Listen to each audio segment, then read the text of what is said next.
일어서 쓰셔서 에베소서 6장 10절에서 19절까지입니다.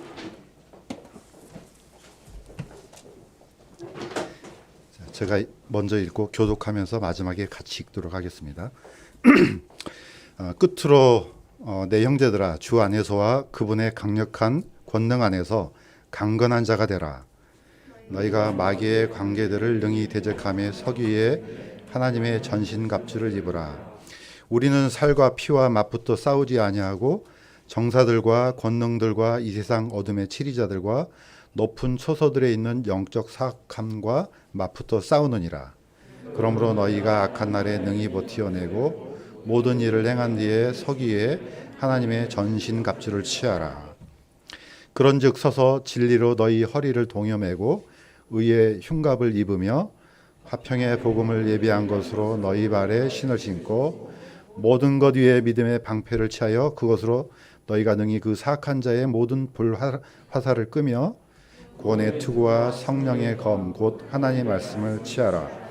모든 기도와 간구로 성령 안에서 항상 기도하되 모든 성도를 위해 모든 인내와 간구로 그 일에 깨어 있고 또 나를 위하여는 내게 말하는 것을 허락하사 내가 담대히 입을 열어 복음의 신비를 알리도록 구하라. 아멘. 잠시 기도드리겠습니다.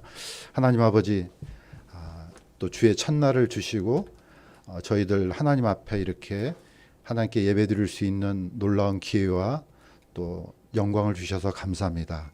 오늘 같이 주님께서 주신 말씀을 서로 나눌 때 하나님의 놀라운 은혜와 또 이 말씀 속에 담겨져 있는 하나님의 마음을 살필 수 있도록 도와주시옵소서. 오늘 또 주께 존귀와 찬양과 영광을 올려드립니다. 예수 그리스도 이름으로 기도드렸습니다.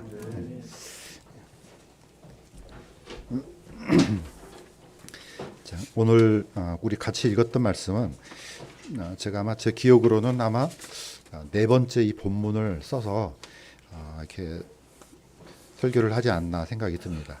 그만큼 이 말씀이 또 중요하고 우리가 이제 새로운 또 새해를 맞이해서 또 각오를 다지는 좋은 말씀이기 때문에 이 말씀 이 본문을 선택했습니다.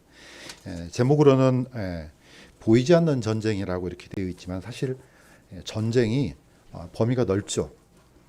뭐 우리가 이제 국지적으로는 이제 눈에 보이는 진짜로 막 총을 쏘고 뭐 대포를 쏘고 이런 거는 뭐 일종의 이제 전투라는 개념으로 잡습니다. 그렇지만은 전투보다도 이제 범위가 넓게는 이제 전쟁으로 잡습니다.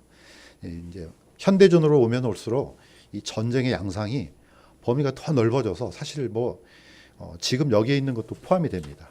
보이는 것, 보이지 않는 것, 또 수많은 정보전, 또 그다음에 뭐 전술, 뭐 전략 여러 가지 개념들이 포함돼서 이 전쟁이라는 단어를 더 복잡하게 이제 만들고 있는 실정입니다. 자, 그런데 이제 성경에서도 우리가 이제 생각을 해보면 알겠지만은 이미 우크라이나하고 이제 러시아 이 전쟁했을 때 한번 얘기를 했습니다. 성경도 똑같이 전쟁으로 시작해서 전쟁으로 끝이 납니다. 이거는 뭐 우리가 피할 수 없는 그런 역사 같아요. 또 성경에서는 이제 그렇게 됐습니다. 잠시 한번 살펴보도록 하겠습니다. 전쟁의 시작과 끝.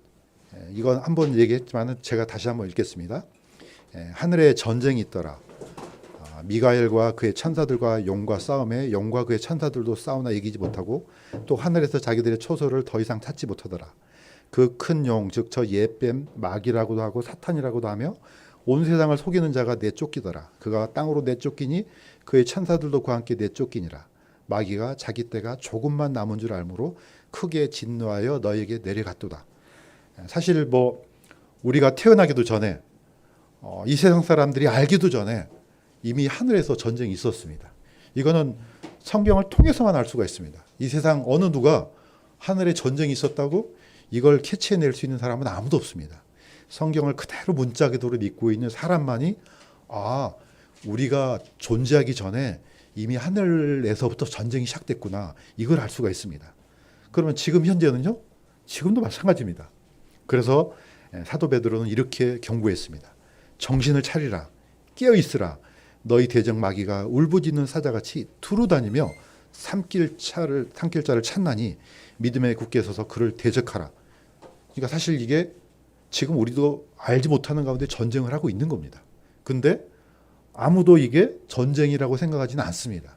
이걸 다시 한번 일깨워 보고자 오늘 사실 이 말씀을 들었습니다. 자, 마지막 전쟁은 너무나 분명합니다. 이거는 전쟁 턱까지 기록이 되어 있습니다. 성경에 그대로 읽겠습니다. 그들은 마귀들의 영들로서 이제 여기 사탄과 수많은 졸개들이 있죠. 기적들을 행하며 땅과 온 세상의 왕들에게 나가 지금 땅에 살고 있는 수많은 권력자들, 통치자들 이런 사람들을 다 긁어 모읍니다. 저 큰 날에 있을 전쟁을 위하여 그들을 모으더라. 보라, 내가 도둑같이 오나니 깨어 있어 자기 옷을 지키고 벌거벗고 다니지 아니하며 그들에게 자기 수치를 보이지 아니한 자는 복이 있도다. 사실 준비하라는 겁니다. 옷을 단단히 입고 그가 히브리 말로 아마겟돈이라는 곳으로 그들을 함께 모으더라. 우리 많이 듣던 이름 아니겠습니까? 이 명사 아마겟돈. 이 아마겟돈이라는 이 단어는 여기는 히브리 말로 돼 있지만 사실 이건 헬라어입니다. 헬라어로 아마겟돈은 하르 무기또란 뜻으로 하르란 뜻은 이런 동산도 되고 산도 되고 평원도 됩니다. 단어 자체가 넓게 있기 때문에 이것을 그냥 무슨 골짜기쯤으로 생각하는데 그렇지 않습니다. 아주 넓은 평원을 의미합니다. 그런데 어디냐? 무기또 평원이란 뜻입니다. 이걸 그냥 헬라어로는 아마겟돈 합니다. 자, 히브리어로는 하르 무기또입니다. 자, 이 장소가 현재 있습니다. 못 묻겠다는 표정을 보이시는데 한번 이 지도를 보시기 바랍니다. 이 아마겟돈이라는 것은 지금 현재 예스리엘 평원입니다. 이걸 이제 개혁성경에는 이스르엘로 돼 있잖아요. 이 평원이 바로 지금 현재 이 아마겟돈입니다.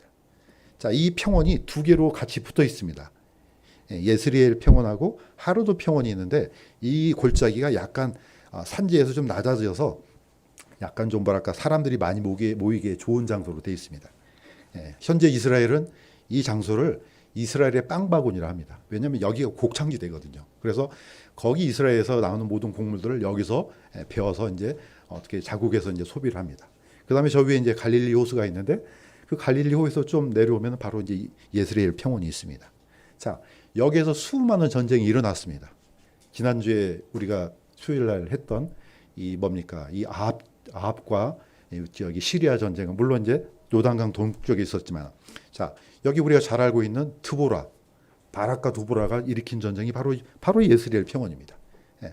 자, 이때는 이 평원이 물이 이제 저기 기송강에서 흐르던 물이 매번 이렇게 좋은 물이 흐른 게 아니고 어느 날 갑자기 확 쏟아졌다가 어느 날 갑자기 확 줄었다가 그러니까 이스라엘은 이런 이제 와디 형식의 이제 강이 이제 많이 있었죠. 자, 이때 하나님께서는 바락에게 드보라에게 10,000명을 데리고 다발산으로 올라가라 그러잖아요. 올라갔더니 어떻습니까? 여기 평원에 이 군대가 이제 딱 진척이 좋습니다. 그랬더니 하나님께서 갑자기 물을 쏟아부어 가지고 여기 있는 군대를 움직이지 못하게 만들죠. 그러니까 여기서 다 몰살된 거죠. 자, 갈멜산이 있고 바로 기송강이 있습니다. 자, 누가 생각납니까? 엘리야가 생각나죠. 엘리야가 아세라 선지자, 바알 선지자 850명을 자, 여기서 기송강으로 내려가서 다 죽이잖아요. 다 이게 바로 무기또 평원, 예스리엘 평원 같은 말입니다. 네, 근데 이제 무기또라는 단어를 쓸 때는 요새를 의미할 때는 이렇게 무기또라는 지명을 가지고 씁니다. 그렇지만은 예스리엘 평원, 무기또 평원 이렇게 얘기합니다. 자, 밑에 보면 예스리엘이라는 단어가 있죠. 여기가 어디입니까? 바로 아합 왕의 별궁이 있던 데죠. 사마리아가 분명히 북주 이스라엘 수도이지만은 또 별궁도 있습니다. 바로 이 예스리엘 옆에 그 뭡니까? 누구죠? 누구의 포도원? 갑자기 이름이 생각이 안 나네요. 나봇의 포도원이 있었습니다. 바로 이 지역입니다. 자, 이때 이 예후가 엘리사로부터 이제 기름 부음을 받고 보낸 사람의 기름을 받고 자, 요단강을 건너서 거의 그냥 질풍노도처럼 바로 이 하루도 평을 질러서 예루살렘로 들어간 거죠. 바로 여기서 누가 죽습니까? 바로 이제 이세벨이 이제 죽게 되는 거죠. 전부 다 이 지역이 다 뭡니까? 이 전쟁하기 좋은 지역이죠. 자, 성경에는 마지막 전쟁이 일어나는 지역이 바로 이곳으로 되어 있습니다. 자, 성경을 믿지 않는 사람들은 전혀 믿지 않습니다. 어떻게 되는지, 무슨 일이 일어날지. 그러나 우리는 성경을 그대로 믿는 사람들은 하늘에서 있던 일어났던 전쟁이 지금 현재도 일어나고 있고 마지막에는 진짜로 눈에 보이는 전쟁이 이제 있을 것이라는 걸 우리가 이제 알게 되는 겁니다. 자, 이게 현실입니다. 자, 우리가 볼 때 보이지 않는 전쟁이라 그러니까 무슨 보이는 전쟁과 보이지 않는 전쟁이 나눠지는 것처럼 생각하잖아요. 그렇지 않습니다. 이게 다 연관이 있습니다. 우리 현재 눈에 보이지 않지만은 지금 현재도 일어나고 있는 겁니다.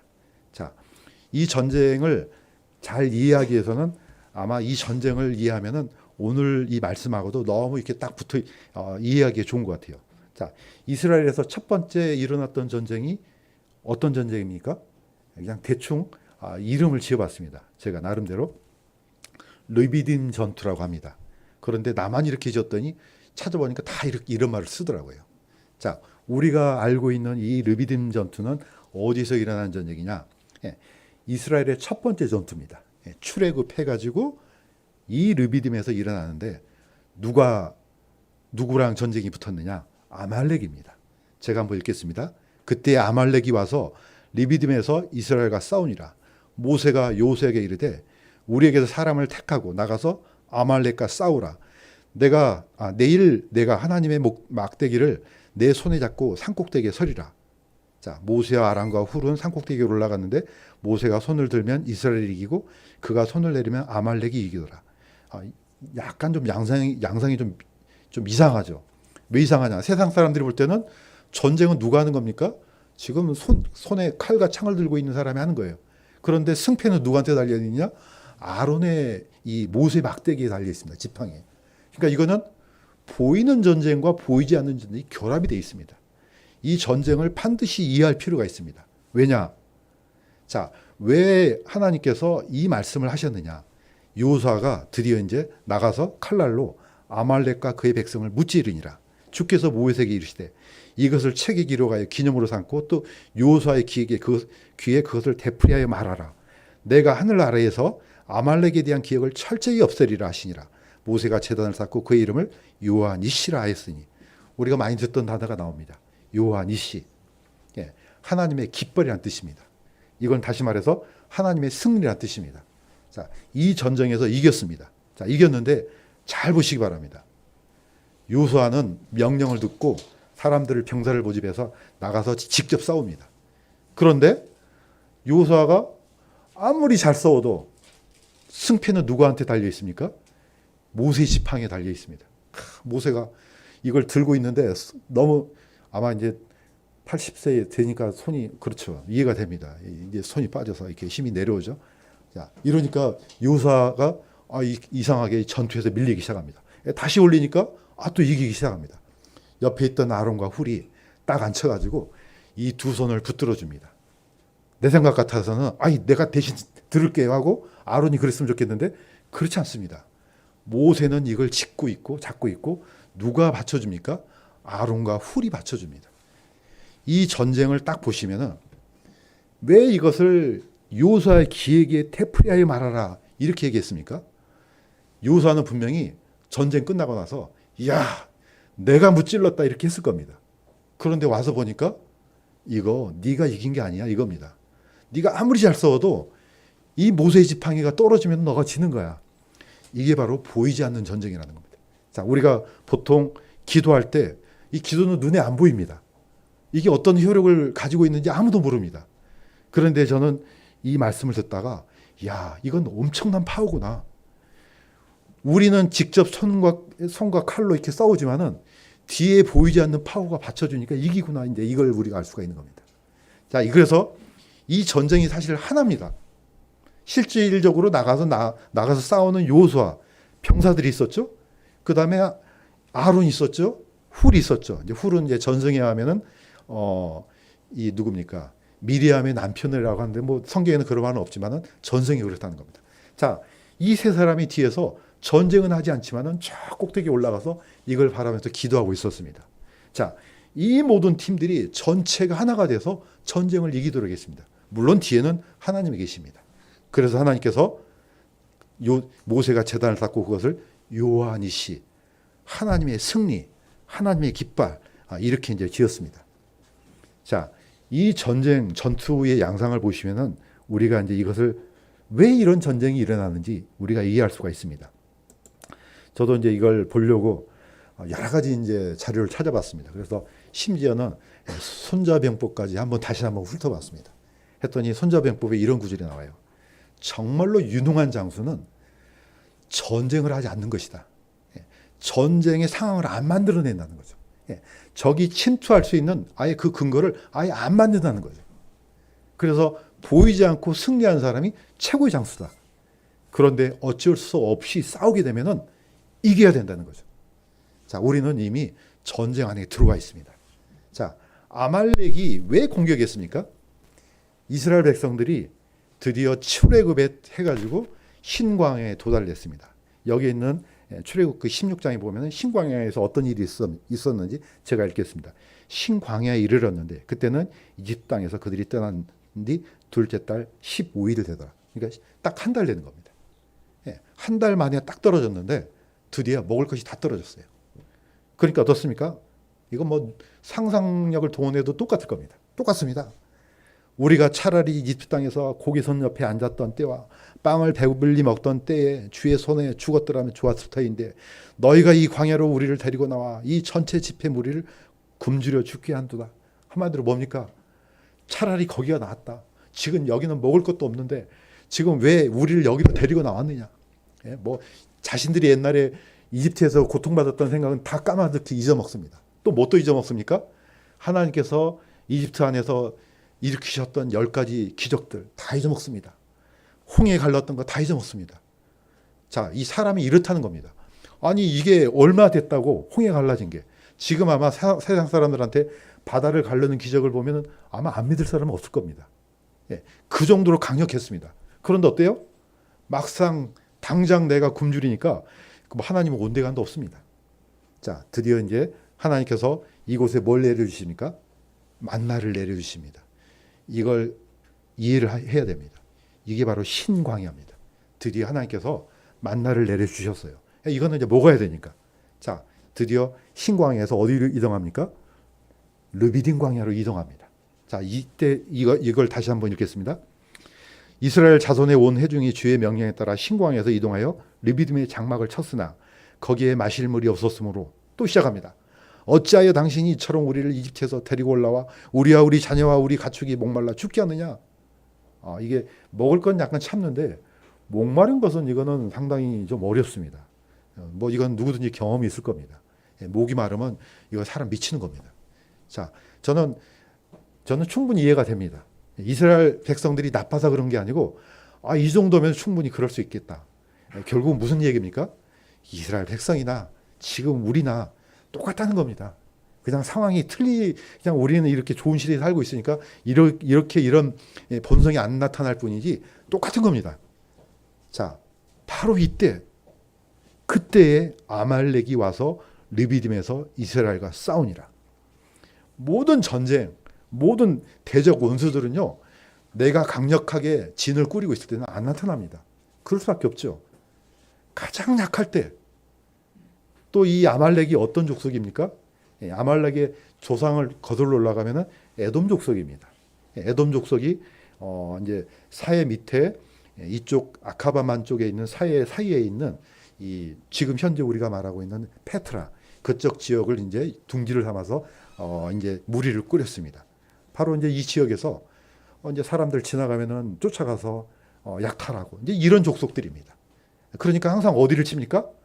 가장 약한 족속들, 가장 뒤에 떨어진 족속들, 또 무리에서 분리돼서 나와가지고 어디를 가야 될지 모르는 사람들을 치는 족속들이 바로 아말렉 족속입니다.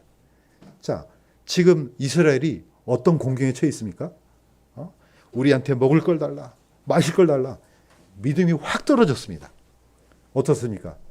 마귀는 이 때를 놓치지 않습니다. 이 사탄은요, 우리가 생각하는 그 이상입니다. 그냥 어설프게 봐서는 안 됩니다. 물론 하나님께서 지켜주시지만은 그의 지혜는요, 하나님을 대적하는 지혜자입니다. 그러니까 이걸 놓칠 리가 없죠. 바로 출동시킵니다. 왼쪽에 있는 늑대가 있지 않습니까? 늑대가 그 약물이나 소물이나 추적할 때 가장 강한 애를 쫓아갑니까? 이 지구력이 엄청납니다. 쫓아가다가 지치잖아요. 뒤에 낙오된 애들. 이거 먹잇감입니다. 바로 먹힙니다. 그래서 우리가 이 성경을 통해서도 지금 이 시대에 우리가 지금 어떻게 하나님 앞에 서야 되고 영적 무장을 어떻게 해야 되는지 충분히 우리가 알 수가 있습니다. 자, 우리가 맨날 이 교회에서 모이잖아요. 그러니까 우리가 모이니까 이 효과가, 이 효력이 뭔지 잘 모릅니다. 그런데 하나님의 군사는 모여야 됩니다. 군사가 혼자 흩어지면은 그건 먹잇감이에요. 다 똑같습니다. 오늘 이 에베소서를 읽었던 배경도 똑같습니다. 자, 사도 바울이 가장 염려했던 것은 여기에 잘 나타납니다. 자, 사도 바울은 이제 2차 선교 여행 때 잠시 이제 에베소서 들려서 다시 기회가 되면은 다시 오겠다고 약속합니다. 그게 이제 3차 여행이 시작되죠. 자, 3차 여행 다 끝나고 이제 드디어 이제 사도 바울은 예루살렘으로 향합니다. 예루살렘에 이제 향하게 되면, 가게 되면 반드시 잡히게 되는 거죠. 자, 오면서 에베소서를 직접 가지 않고 시간이 없으니까 밀레도에서 내려서 이제 에베소서에 있는 장로들을 부릅니다. 자, 그러면서 이런 얘기를 합니다. 내가 이것을 아노니, 사도 바울은 압니다. 어떤 일이 일어날지 안다고요. 자, 곧 내가 떠난 뒤에 사나운 이리들이 너희 가운데로 돌아와 양떼를 아끼지 아니할 것이요. 또 너희 중에서도 제자들을 끌어내어 자기들을 따르게 하려고 왜곡된 것을 말한 사람이 일어나리라. 그러므로 끼어서 내가 3년 동안 밤낮 쉬지 않고 눈물로 각 사람을 훈계하던 것을 어떻게 하라? 기억하라. 예. 분명히 이런 일이 일어나는데 이거 미리 말하는 거야. 근데 이건 어쩔 수 없어요. 사도 바울도 막을 수 없어요. 이런 일은 반드시 일어나요. 그러나 그 모든 사람이 다 그러겠습니까? 그 중에 몇 사람이 그런다는 겁니다.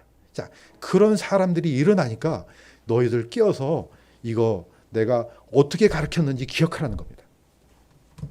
자, 아니나 다를까 이런 일이 진짜 일어났어요. 나중에 계시록을 보시면은 예수님께서는 에베소 교회에게 이런 경고를 주십니다. 에베소 교회 천사에게 쓰라. 사자에게 쓰라. 내가 너를 책망할 것이 조금 있나니 이는 네가 너의 처음 사랑을 버렸기 때문이라.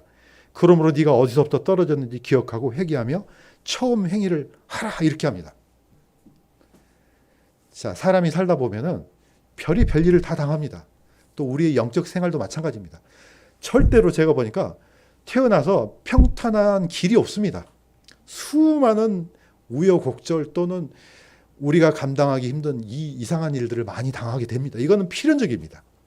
자, 왼쪽에 있는 그림처럼 이 늑대들한테 잡혀먹는 게 나오죠. 그런데 동물들은 본능적으로 늑대나 다른 위험한 짐승이 오면 뭘 합니까? 진을 꾸립니다. 이걸 방진이라고 합니다. 이건 누가 안 가르쳐줘요. 이 들소들은 누가 오면은 이 둥그렇게 진을 꾸려서 새끼들은 그 안에 가두고 이렇게 방진을 합니다. 자, 여기서 이제 인간들이 지혜를 얻는 거죠. 아, 어떻게 하면은 적군들이 쳐들어올 때 어떻게 방어를 하는지 이런 지혜를 얻는 거죠. 자, 이 무리에서 떨어져 나가면은 백발백중입니다. 제가 뭐 교회에 참석하라 이걸 강조하려는 게 아닙니다.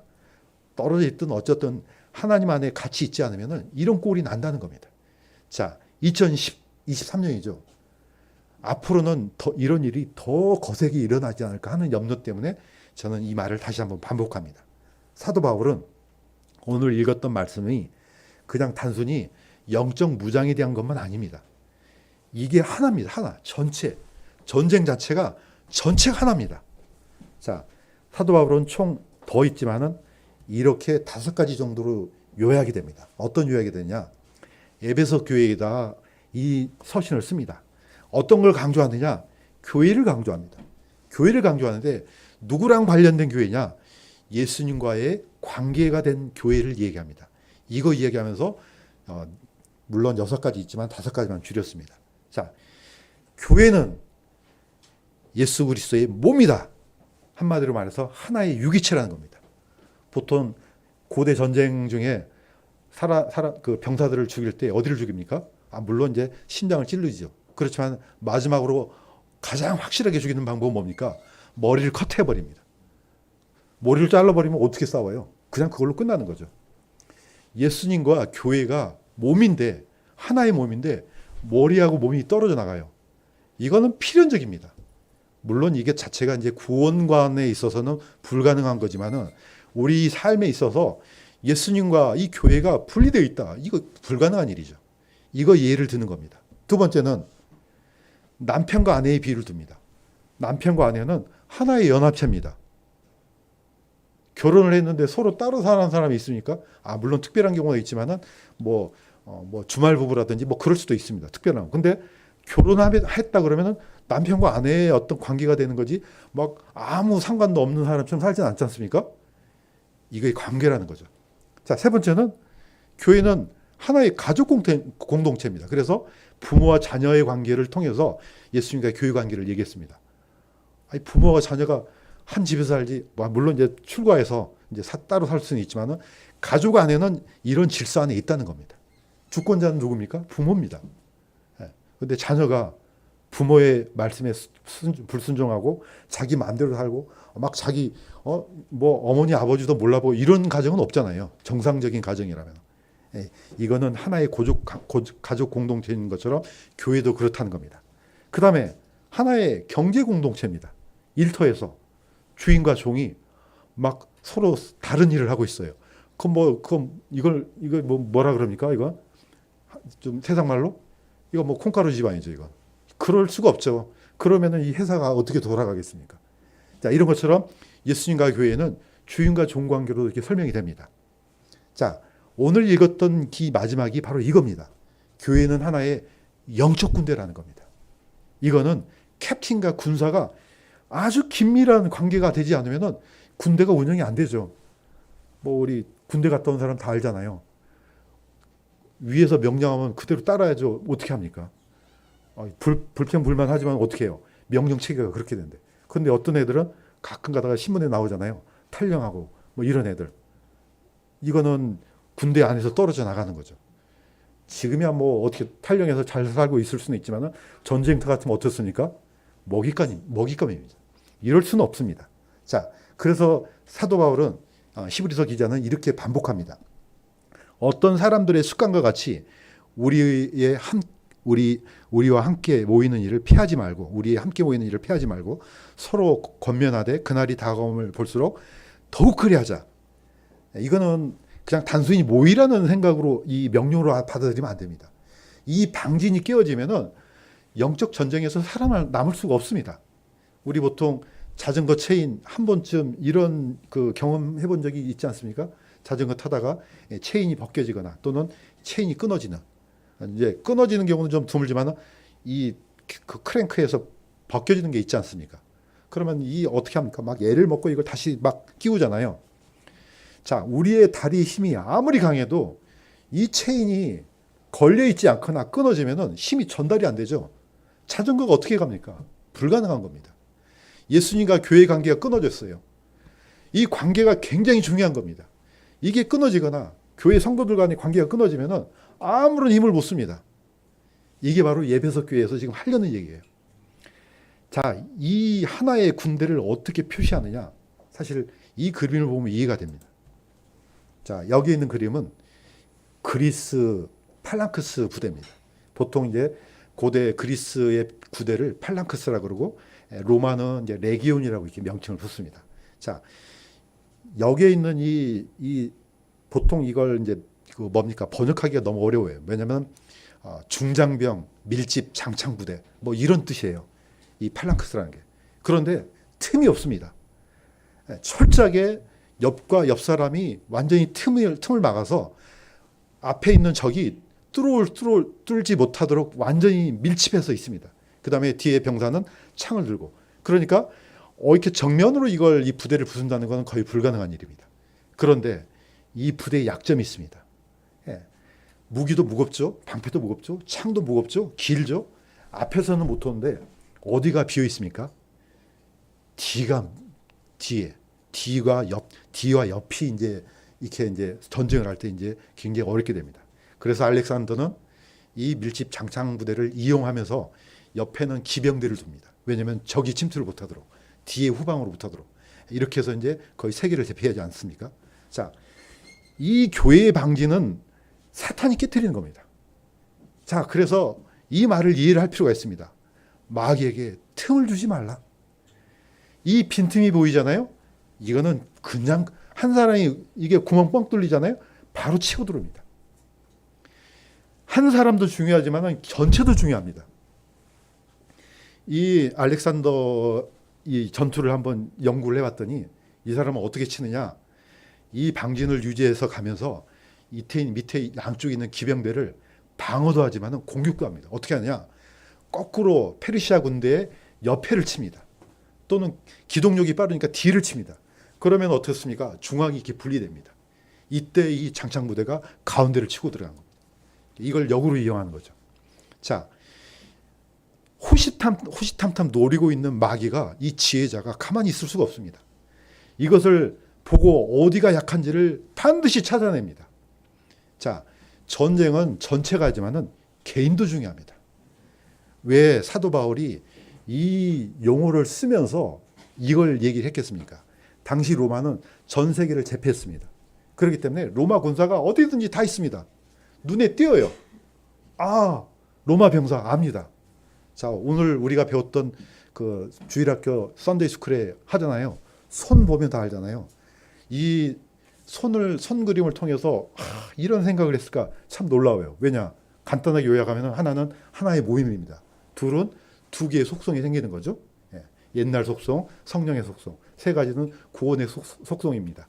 과거, 현재, 미래. 그다음 네 번째는 권위에 대해서 할 때 성경에 대한 겁니다. 아직 우리 안 배웠지만은 다섯 가지는 다섯 사람한테 전도하고 안 받아들일 때 기도하는 거. 또 전도할 다섯 사람에 대해서 기도하는 거. 실질적인 것이 이 안에 손 안에 다 있습니다. 손 없는 사람 있습니까? 물론 아주 사고를 당해서 없는 사람 있죠. 다 있습니다. 저는 세수할 때마다 그 생각이 드는 거예요. 이거구나. 손바닥 하나하나에 다 들어있습니다. 손가락이. 사도 바울은 로마 병사를 통해서 어디든지 가면 있는 병사를 통해서 무장에 대해서 얘기를 합니다. 사실 현대전으로 가면 갈수록 이 전쟁이 연합적입니다. 이 그림을 보면 이해가 될 겁니다. 뭐죠? 항공모함이죠. 우리나라에는 없습니다. 미국 항공모함입니다. 저는 옛날에 이 안에 막 비행기고 뭐고 잔뜩 실었으니까 이 한 대만 떠다니는 줄 알았어요. 그런데 나중에 알고 보니까 그게 아닙니다. 항공모함이 뜰 때 뭐가 더 뜹니까? 이 옆으로 좌우로 한 10여 대의 배가 같이 뜹니다. 배라 그러니까 전함이 같이 뜹니다. 그러니까 뭐 명칭도 뭐 어려워요. 뭐 구축함, 뭐 순양함, 뭐 초기함, 뭐 상륙함, 뭐남. 이 전단이 하나로 움직이죠. 그 다음에 뭐 또 뜹니까? 초기함, 이게 뭐죠? 조기 경보기. 하늘도 뜨죠. 우리 눈에 보이지 않는 밑에도 뭐가 있습니까? 잠수함도 같이 뜹니다. 이 전체가 하나로 묶어서 같이 다 나가는 거죠. 이 웬만한 나라의 국방력을 능가하는 거죠. 누가 이기겠습니까? 그렇지만은 이 큰 군함도 이 하나가 일사불란하게 움직이지 않으면 이것도 망가지는 겁니다. 그러니까 좌우에 이 항공모함을 호위하는 이 군함들이 또 옆에서 치고 들어오는 뭡니까? 적군을 막아내기 위해서 얼마나 탐비랍니까? 자, 사도 바울은 이 전체를 하나로 봤습니다. 오늘 이 그림을 보시면 아실 겁니다. 자, 빈틈이 없죠. 거의 뭐 빈틈이 없습니다. 오늘 얘기했던 건 진리의 허리띠. 이건 뭐 군대 갔다 온 사람은 알죠. 여기 허리띠에다 뭐 합니까? 탄창 차고 물통 집어넣고 이거 허리 옛날로 가면 갈수록 이건 굉장히 중요하죠. 왜냐하면 허리가 그 누구죠? 장미란 생각이 납니다. 그 선수. 역도 선수 중에 허리띠 안 메고 나온 사람 본 적 없습니다. 반드시 허리띠를 메고 합니다. 왜냐하면 허리가 묶여 있어야지 힘을 쓰기 때문이다. 의의 흉가. 옛날로 가면 갈수록 이거는 굉장히 중요하죠. 심장을 나가야 되니까. 그 다음에 신발. 당연하죠. 이 거친 발길을 어떻게 갑니까? 그 다음에 믿음의 방패. 방패 있어야 됩니다. 당연히 투구 있어야 됩니다. 그 다음에 검이 있어야 되죠. 오른쪽 그림은 뭐가 하나 없습니까? 방패가 없잖아요. 이 사람은 자신만만합니다. 나는 완전 무장했으니까 방패 같은 거 필요 없어. 이거 거추장스러워. 던져버려. 이 사람은 이 부대 안에 들어갈 수가 없습니다. 한 사람이 이 전쟁 자체가 한 사람이 중요한 이유가 한 사람이 완전 무장해야 된다는 겁니다. 뭐 진리가 뭐냐 의가 뭐냐 이건 시간이 없어서 우리가 이미 했던 겁니다. 제가 오늘 강조드리고 싶은 것은 이 전체가 하나라는 겁니다. 진리는 있는데 의의 흉곽이 없어. 그럴 수는 없습니다. 다 있는데 구원의 투구가 없어. 안 됩니다. 다 있는데 방패가 없어. 아예 이 부대 안에 못 들어갑니다. 우리 논산훈련소 갔을 때 제일 저도 생각이 나는 게 뭡니까? 이 장비를 다 누가 대줍니까? 국가에서 다 줍니다. 다 체크하고 군모, 총, 물통, 군화 전부 다요. 나중에 잃어버렸어요. 어떻게 합니까? 상상이 막히겠습니다. 이거는 있을 수가 없습니다. 자, 우리가 구원받을 때 믿음으로 하나님의 자녀가 됐을 때 이거 다 받은 겁니다. 하나는 놔두고 뭐 살면서 이거 하나 장만해야지 이거 아닙니다. 전부 다 줍니다. 나는 길이요 진리요 생명이니 예수 그리스도가 진리입니다.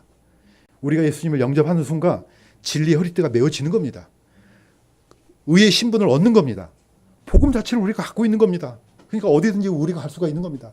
누구든지 전할 수 있습니다. 당연히 믿음으로 의롭게 되죠. 믿음이 한번 있습니다. 살아가면서 당연히 또 믿음으로 우리가 살아갑니다. 당연합니다. 구원의 투구. 말씀의 검, 이거는 공격도 되지만 방어도 됩니다. 전부 다 갖춰 있습니다. 이 중에 하나라도 빠졌다. 그 사람은 병사가 아닙니다. 지금 사도 바울은 이 그림을 통해서 빈틈이 없도록 하라는 겁니다. 왜냐? 이 병사가 하나의 부대를 이루고 하나의 부대가 전체 왕국의 이 프로텍트, 그러니까 방어막이 되는 겁니다. 자, 오늘 읽었던 말씀을 다시 한번 생각하면서 나한테 이렇게 완벽하게 방어가 되어 있는지 생각하는 한 해가 되기를 주님의 이름으로 간구드립니다. 네, 기도하겠습니다. 하나님 아버지, 2013년도 새로운 새해가 되었습니다. 아버지 하나님, 영적인 전투가 더욱 치열해질 것입니다. 우리가 각오하고 이 한 해를 살아갈 수 있도록 도와주시옵소서. 먼저는 우리에게 더 큰 하나님의 능력과 함께 보이지 않는 기도의 힘을 믿을 수 있도록 도와주시옵소서. 아말렉과 여호수아가 싸웠지만은 그 뒤에 보이지 않는 하나님의 능력과 하나님께 기도했던 모세와 아론과 훌을 기억하게 하옵소서. 그러면 우리가 이 사탄의 이 진영과 사탄의 공격을 막기 위해서 우리가 보이지 않는 이 전투에서 싸우기 위해서 하나님께 간구하는 이 기도의 힘을 믿을 수 있도록 도와주시옵소서. 그래야 해서 우리 강남 성서침례교회가